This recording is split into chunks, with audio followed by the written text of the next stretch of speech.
Welcome back to A Country Boy Can Cook. This morning I'm going to freeze some dressing, traditional cornbread dressing that I made the other day. It's been in the fridge for one day. It's cooled down. Now I want to put it in some Ziploc bags and store it until Thanksgiving or the holidays. So I'm going to bring you back. Let me reposition the camera so you can see how I do this, and I'll be right back with you.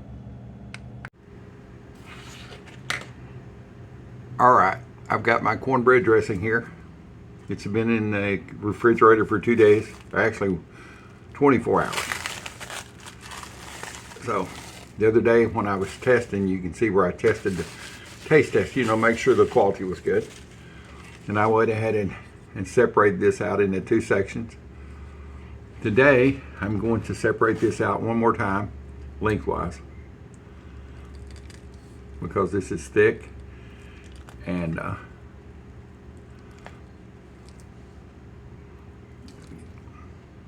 each one of these segments would be good for two people. So let me get a knife.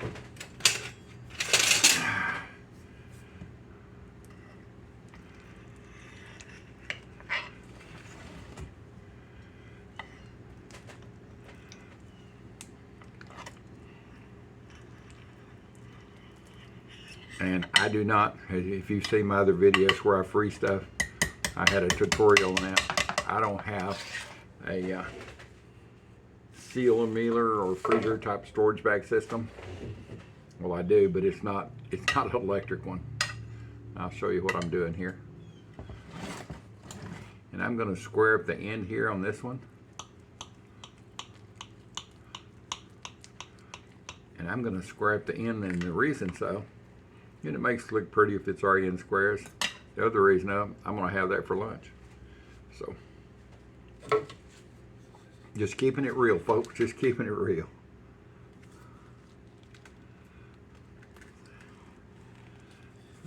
This will come out. Let's see if you can see this. Yeah, see, it's about 1.5 to 2 inches thick. And I've already got my bags labeled, the date, cornbread dressing.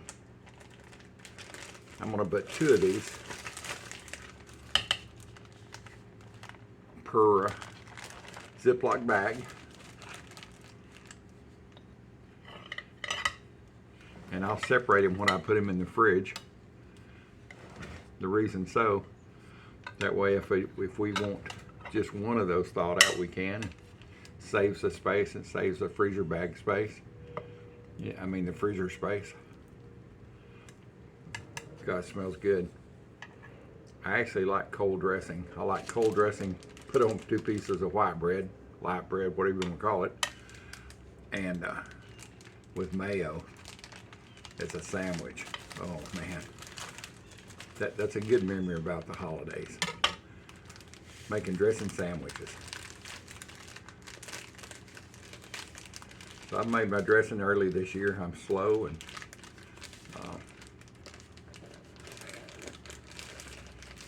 plus I wanted y'all to. I had lots of people ask me, well, how do you make dressing? How do you make cornbread dressing? And well, here's how. Let me. I got one more bag to do. Let me bring you back. You've already seen me do that. Let me bring you back, and that way you keep the video short. Okay, let's see. I've got 4 big chunks. These are about 4 by 4 or 4 by 5. 2 of them per bag. These are gallon Ziplocs. I buy these. These are not brand Ziplocs, but I buy these from Amazon. I forget what the name of them are. And no, I don't have a store on Amazon, but you can look and find them. They work really great. So what I'm going to do, get these out of the way. I have a big stainless steel bowl full of hot water. I've got a video on how I do this, but if you've not seen it, just watch it.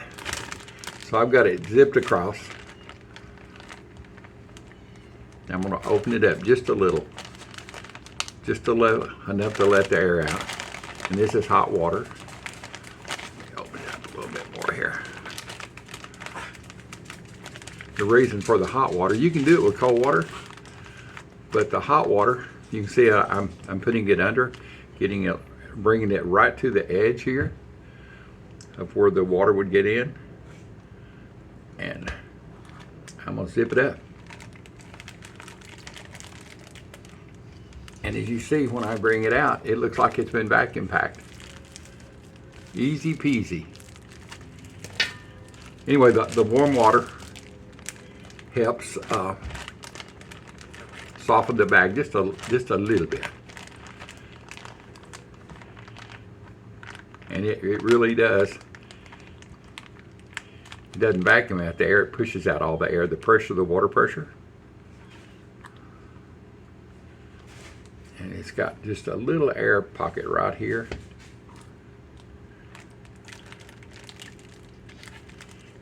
And as you can see, it looks like they're vacuum packed. Well, they're pressure packed. How's that? And